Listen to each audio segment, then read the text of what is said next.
গত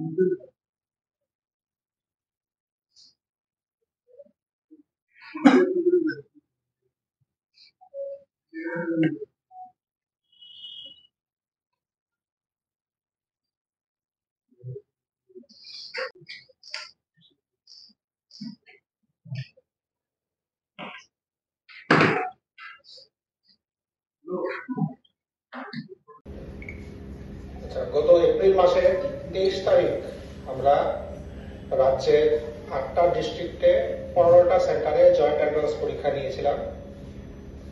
total candidate পরীক্ষার জন্য যারা রেজিস্টার করেছিল সেই সংখ্যাটা হলো 5296। আউট অফ দ্যাম মেল ছিল 2511 এন্ড ফিমেল ছিল 2785। আচ্ছা, আমরা জানি যে জয়েন্ট এন্ট্রান্সের দুটো গ্রুপ হয়, একটা হলো পিসিএম গ্রুপ আর একটা হলো পিসিবি গ্রুপ। পিসিএম গ্রুপের জন্য রেজিস্টার করেছিল 2248 এন্ড পিসিবি গ্রুপের জন্য রেজিস্টার করেছিল 4652। এই হলো ক্যান্ডিডেট রেজিস্ট্রেশনের ডিটেইলস। এবার এপিআর কতজন করেছে? Out of 2248 in PCM group APR করেছে 1989। ওরা পরীক্ষা দিয়েছে, দ্যাট ইজ 88.48% and 85। আচ্ছা, আমরা জানি যে জয়েন্ট এন্ট্রান্সের দুটো গ্রুপ হয়, একটা হলো পিসিএম গ্রুপ আর একটা হলো পিসিবি গ্রুপ। পিসিএম গ্রুপের জন্য রেজিস্টার করেছিল 2248 এন্ড পিসিবি গ্রুপের জন্য রেজিস্টার করেছিল 4652। এই হলো ক্যান্ডিডেট রেজিস্ট্রেশনের ডিটেইলস। এবার এপিআর কতজন করেছে? Out of 2248 in PCM group APR করেছে 1989। ওরা পরীক্ষা দিয়েছে, that is 88.48% and out of 4652 in PCB group APR করেছে 4332। it is more than 93%। তো আজকে আমরা এই 23 তারিখের পরীক্ষা, আজকে আমরা রেজাল্ট আউট করছি। বিকাল 4টার সময় রেজাল্ট বেরিয়ে যাবে, আমাদের ওয়েবসাইটে রেজাল্ট দেওয়া থাকবে এন্ড ক্যান্ডিডেটরাও নিজেদের ইউজার নেম পাসওয়ার্ড দিয়ে লগ ইন করে নিজেদের ওএমআর শিট এবং কোন সাবজেক্টে কত পেল ডিটেইলসটা দেখতে পারবে। এখানে বলে রাখা ভালো যে এবার কিন্তু প্রথমবারের মতো আমরা রাজ্যের 8টা ডিস্ট্রিক্টকেই কভার করেছি। আগে সংখ্যাটা কম ছিল, এবার আমরা দুটো ডিস্ট্রিক্ট বাড়িয়েছি। আমরা খোয়াইয়ে পরীক্ষা নিয়েছি, এবার বিশালগড় পরীক্ষা নিয়েছি। তো আজকে বিকাল 4টার পর থেকে রেজাল্ট হয়ে গেল, পাবলিশ হয়ে গেল। তো আমরা দুটো গ্রুপেরই যারা ফার্স্ট, সেকেন্ড, থার্ড এই 3টা প্লেস দখল করেছে আমরা তাদের নামটা প্রকাশ করছি। গ্রুপে প্রথম স্থান দখল করেছে দীপজয় দাস, রোল নাম্বার 0137। সে JNB north Tripura student. Second place দখল করেছে ত্রিশোতা দাস, রোল নাম্বার 2667, হিন্দি স্কুলের স্টুডেন্ট। এন্ড থার্ড প্লেসে আছে অর্ণব নাথ, রোল নাম্বার হলো 0298, সে জেএনবি খেরেঞ্জুরির স্টুডেন্ট। এই হলো পিসিএম গ্রুপ। এন্ড পিসিবি গ্রুপের জন্য প্রথম স্থানে আছে অনন্যা দেবনাথ, শ্রীকৃষ্ণ মিশনের স্কুলের স্টুডেন্ট।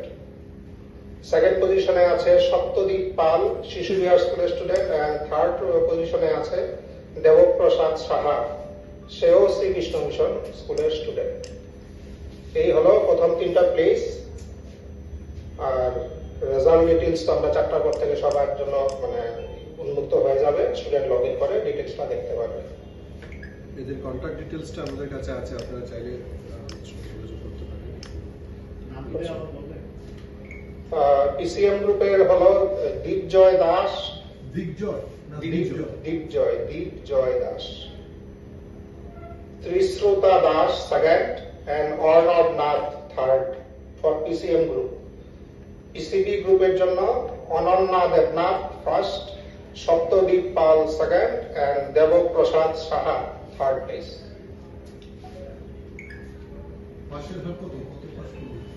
আসলে এখানে পাশের হারের ব্যাপারটা তো র্যাঙ্ক অনুযায়ী হয়, যারা পরীক্ষা দিয়েছে সবার র্যাঙ্ক আমরা পাবলিশ করবো। সবার র্যাঙ্ক সবাই কোয়ালিফাই করেছে। মেরিট লিস্ট বেরবে আর কি, যে প্রথম দিকে থাকবে সে বেটার চান্স পাবে, যে শেষের দিকে থাকবে যে পরীক্ষাতে যারা অ্যাপিয়ার করেছিল সবার নামে আমরা পাবলিশ করি, প্রতি বছরই আমরা সবার নামে পাবলিশ করি। এখানে একটা বিষয় উল্লেখযোগ্য, আপনারা দেখবেন এই ডাটা শিটটা আপনাদেরকে আমরা দিয়ে দেবো। টিআইটি আছে, তারপরে আমাদের আছে প্যারামেডিক্যালের যে এখানে ইনস্টিটিউট এটা আছে, বাইরের কয়েকটা সিট আছে বাইরে, লেম্বু ছাড়া ফিশারি কলেজে ভর্তি হওয়া যায়, তারপরে আইজলে RIPANS regional institute of paramedical and nursing science, প্রচুর ইনস্টিটিউট আছে, রিপসেট আছে regional institute of paramedical science and technology, Bharat pharmaceutical technology Amtali, প্রচুর অনেক লম্বা লিস্ট।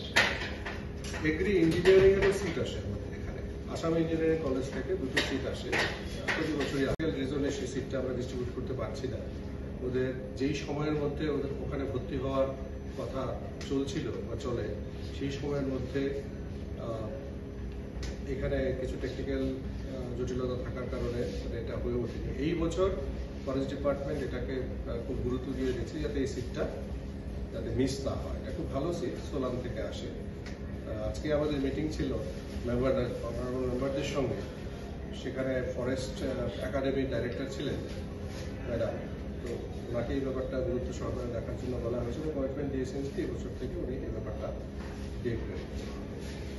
তাছাড়া ইঞ্জিনিয়ারিং এর যে সিটগুলো আসে সেগুলো আমাদের জানেন আপনারা টিআইটি থেকে সিট আসে, টিআইটি সবগুলো ব্রাঞ্চ থেকে আমাদের এখানে সিট থাকে। আর বাকি গত বছরের হিসেব অনুযায়ী টেকনো ইন্ডিয়া এবং ইকফাই ইউনিভার্সিটি থেকে আমাদের এখানে ইঞ্জিনিয়ারিং এর সিটগুলো আসে। এই বছর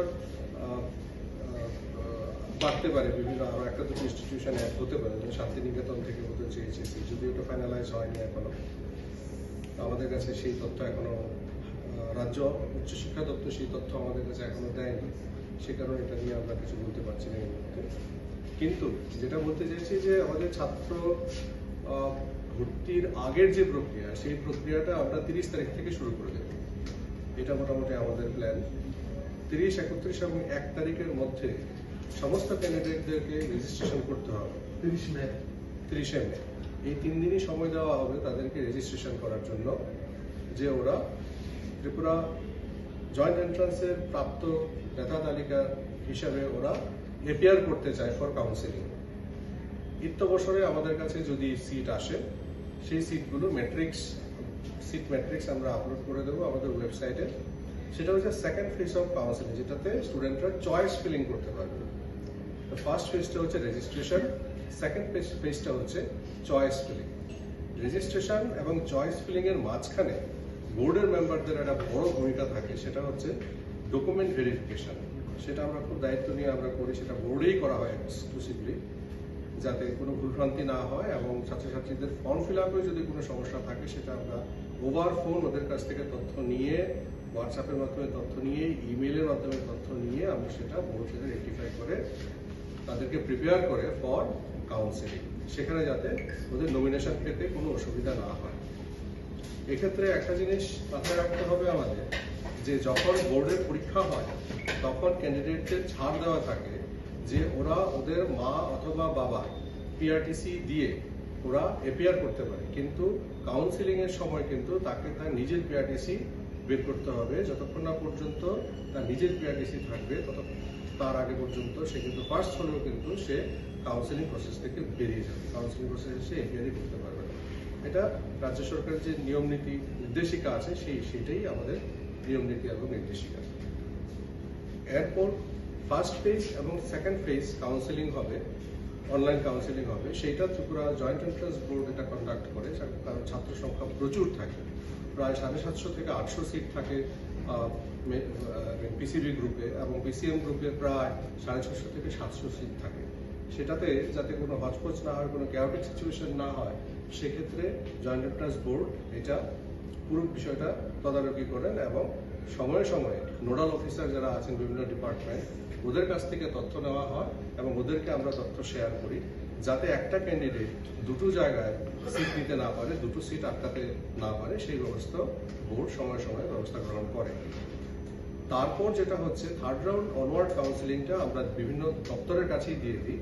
দপ্তর এবার নিজেদের মতো করে ওরা কাউন্সিলিং করে, কিন্তু সেক্ষেত্রেও বোর্ডের নজর থাকে ওদের উপর, সেটা হচ্ছে সেম ডেটে যাতে দুটো ডিপার্টমেন্টের কাউন্সিলিং না করে, সেটা কিন্তু বোর্ড পুঙ্খানুপুঙ্খভাবে বিচার করে বোর্ডে ডিটারমাইন করে দেয় যে কোন ডেটে কোন ডিপার্টমেন্ট তার কাউন্সিলিং করবে।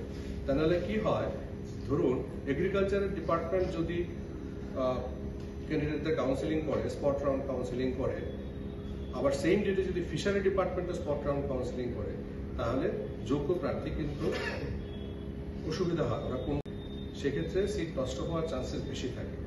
তো সেক্ষেত্রে আমরা এটা দেখি। গত বছর আমাদেরকে এআরডিডি ডিপার্টমেন্ট বলেছিল যে সিট বাড়বে, কিন্তু এবছর ওরা সিট বাড়াতে পারছে না। আগে যে সিট ছিল আমাদের টোটাল, আমাদের এখানকার এবং বাইরের দুটো ইনস্টিটিউশন থেকে যে সিট আসে 69 সিটস, ওরা এবার স্যাঙ্গুইন যে মোটামুটি এই সিটটাই এবারও ওদের কাছে থেকে আমরা পাবো। তো ভেটেরিনারি সিটটা প্রাইম ফোকাসে থাকে পিসিবি গ্রুপের। তারপর এগ্রি ইঞ্জিনিয়ারিং এর সিট, হর্টিকালচারের সিট, এগ্রি বিএসসির সিট, এই সিটগুলো থাকে। জেনারেল সায়েন্সের কিছু সিট থাকে, মাইক্রোবায়োলজি ইত্যাদি সিট কিছু থাকে। তারপর প্যারামেডিক্যালসের প্রচুর ধরনের সিট থাকে, সেখানে গভর্নমেন্ট স্পন্সর সিটও থাকে, প্রাইভেট ইনস্টিটিউশনের সিটও থাকে। রিমসের থেকেও সিট আসে, এখানে নার্সিং সায়েন্সের সিট আসে। নার্সিং সায়েন্সের ক্ষেত্রে গত বছর ভারত সরকার যে নীতি নির্দেশিকা দিয়েছে, তাতে স্পষ্ট বলা আছে যে শুধুমাত্র যে সমস্ত ছাত্রছাত্রীরা হায়ার সেকেন্ডারিতে যারা সায়েন্স নিয়ে পড়াশোনা করবে, ওরাই থ্রো জয়েন্ট এন্ট্রান্স পরীক্ষা নার্সিংয়ে, বিএসসি নার্সিংয়ে ভর্তি হতে পারবে। আগে কিন্তু এটা ছিল না, আগে যে কেউটা ভর্তি হতে পারত। এখন বিএসসি নার্সিংয়ে যেতে গেলে he or she must be from science background. তো এক্ষেত্রে এবার যারা পরীক্ষা দিয়েছে এরাই পাবে যারা সায়েন্সে আছে। সো এই বিষয়ে কয়েকটা জিনিস আপনাদের সঙ্গে তুলে ধরা ইম্পর্টেন্ট আমি মনে করছি। এই বিষয়গুলো আপনাদের কাছে তুলে ধরা হবে। ওদের বাড়ির অ্যাড্রেস হচ্ছে নর্থ ত্রিপুরাতে, দশদা কাঞ্চনপুর থেকে ফার্স্ট হয়েছে এবং থার্ড হয়েছে দেউছড়া থেকে। এরা দুজনই, একজন হচ্ছে জেএনবি নর্থ ত্রিপুরা জওহর নবোদয় বিদ্যালয় যেটা আছে স্টুডেন্ট, এবং থার্ড যে হয়েছে সে হচ্ছে জেএনবি হ্যাংজুন, এটাও নর্থ ত্রিপুরা। ত্রিস্প্রতা দাস যিনি সেকেন্ড হয়েছেন পিসিএম গ্রুপে, উনি হিন্দি হায়ার সেকেন্ডারি স্কুলের ছাত্রী এবং ওনার বাড়ি হচ্ছে বিদ্যাসাগর রোড, যোগেন্দ্রনগর। পিসিবি গ্রুপে যিনি প্রথম হয়েছেন উনি শ্রীকৃষ্ণ মিশন এবং ওনার বাড়ি হাপানিয়া রবীন্দ্রপল্লীতে। সপ্তদ্বীপ পাল যিনি সেকেন্ড হয়েছেন উনি শিশু বিহারের ছাত্র, ওনার বাড়ি কিন্তু শান্তির বাজার, সাউথ ত্রিপুরা। এবং দেবপ্রসাদ সাহা যিনি থার্ড হয়েছেন উনি শ্রীকৃষ্ণ মিশন স্কুল, ওনার বাড়ি কুঞ্জবন, আগরতলা। সুতরাং পিসিএম গ্রুপে কিন্তু বাইরের ডিস্ট্রিক্টের ওরা দাপট দেখিয়েছে। কম্পারেটিভলি পিসিবি গ্রুপে আমাদের সদর ওয়েস্ট ত্রিপুরার মানে রেজাল্টটা ভালো হয়েছে।